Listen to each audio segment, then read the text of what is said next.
father was a St. Bernard, my mother was a collie, but I am a Presbyterian. This is what my mother told me. I do not know these nice distinctions myself. To me, they are only fine, large words meaning nothing. My mother had a fondness for such.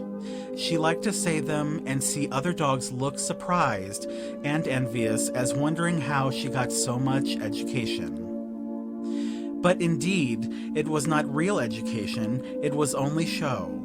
She got the words by listening in the dining room and drawing room when there was company, and by going with the children to Sunday school and listening there. And whenever she heard a large word, she said it over to herself many times, and so was able to keep it until there was a dogmatic gathering in the neighborhood. Then she would get it off, and surprise and distress them all, from pocket pup to mastiff, which rewarded her for all her trouble. If there was a stranger, he was nearly sure to be suspicious, and when he got his breath again, he would ask her what it meant. And she always told him he was never expecting this, but thought he would catch her, so when she told him, he was the one that looked ashamed, whereas he had thought it was going to be she. The others were always waiting for this, and glad of it, and proud of her, for they knew what was going to happen because they had had experience. When she told the meaning of a big word, they were all so taken up with admiration that it never occurred to any dog to doubt if it was the right one. And that was natural, because for one thing she answered up so promptly that it seemed like a dictionary speaking, and for another thing, where could they find out whether it was right or not? For she was the only cultivated dog there was. By and by, when I was older, she brought home the word unintellectual one time, and worked it pretty hard all the week at different gatherings, making much unhappiness and despondency. And it was at this time that I noticed that during that week she was asked for the meaning at 8 different assemblages, and flashed out a fresh definition each time, which showed me that she had more presence of mind than culture, though I said nothing, of course. She had one word which she always kept on hand and ready like a life preserver, a kind of emergency word to strap on when she was likely to get washed overboard in a sudden way. That was the word synonymous. When she happened to fetch out a long word which had had its day weeks before, and its prepared meanings gone to her dump pile, if there was a stranger there, of course it knocked him groggy for a couple of minutes.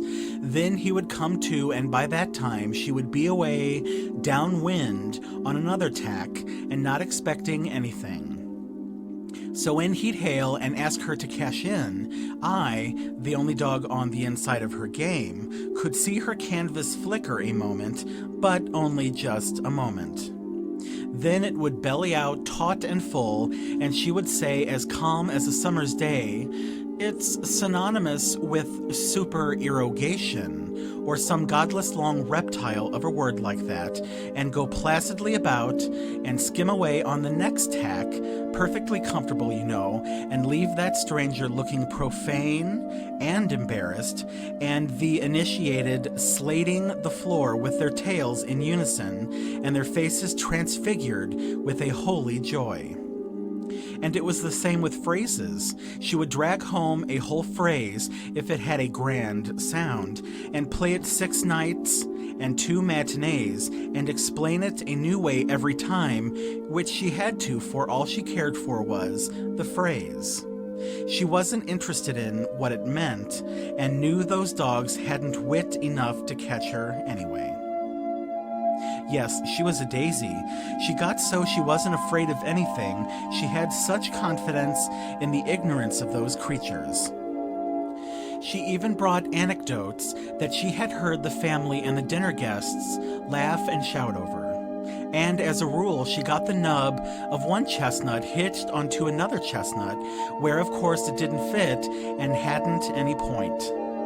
And when she delivered the nub, she fell over and rolled on the floor and laughed and barked in the most insane way, while I could see that she was wondering to herself why it didn't seem as funny as it did when she first heard it.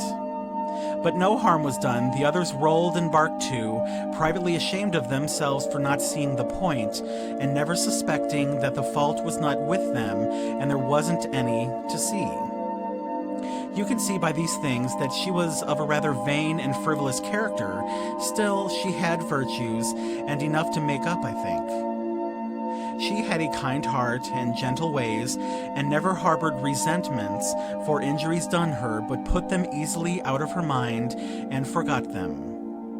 And she taught her children her kindly way, and from her we learned also to be brave and prompt in time of danger, and not to run away, but face the peril that threatened, friend or stranger, and help him the best we could without stopping to think what the cost might be to us.